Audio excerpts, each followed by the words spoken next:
అందరికీ నమస్కారం.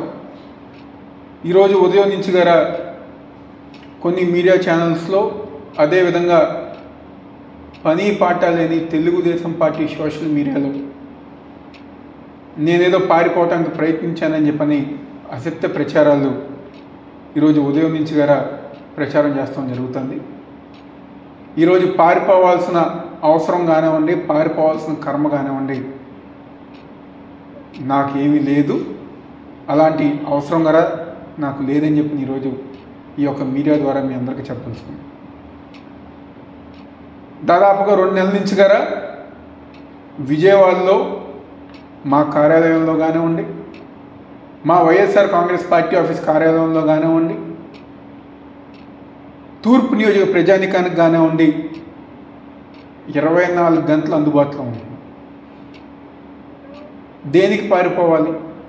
నిజంగా కోర్టు వారు కనుక మేము తప్పు చేశానని చెప్పని భావిస్తే కోర్టు వారు ఏ నిర్ణయం తీసుకున్నా లేకపోతే ఏ శిక్ష విధించినా దాన్ని దమ్ముగా స్వీకరించి దాన్ని ఇచ్చేస్తాం.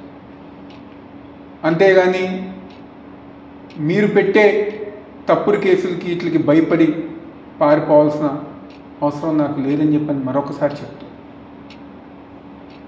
ఈరోజు 2019లోనే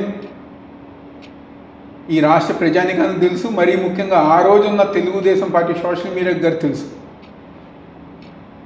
చంద్రబాబు నాయుడు గారి ఇంటి ముందు డ్రోన్ విషయం కానివ్వండి, గురజాల్లో తెలుగుదేశం పార్టీ కార్యకర్తలను పరామర్శిస్తాం కానివ్వండి, చలో ఆత్మగురు కార్యక్రమం అప్పుడు మిగిలిన తెలుగుదేశం పార్టీ నాయకులకు నేనేం పారిపోలే.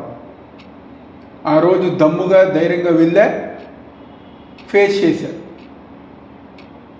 మా తండ్రి దేవినేని రాజశేఖర్ నెహ్రూ గారు మాకు జన్మనిస్తంతో పాటు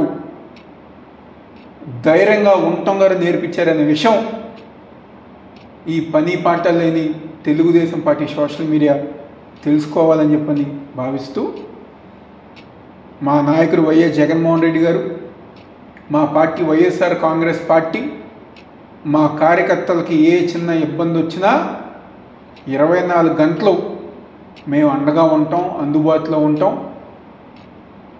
పార్టీ కార్యక్రమాలన్నీ ముందుకు తీసుకెళ్తామని చెప్పిన సందర్భంగా చెప్తూ, దయచేసి రాష్ట్ర ప్రజానికాన్ని, వైఎస్ఆర్ కాంగ్రెస్ పార్టీ నాయకుల్ని, కార్యకర్తల్ని ఇలాంటి అసత్య ప్రచారాలు నమ్మవద్దని చెప్పని మనస్ఫూర్తిగా కోరుకుంటున్నాను.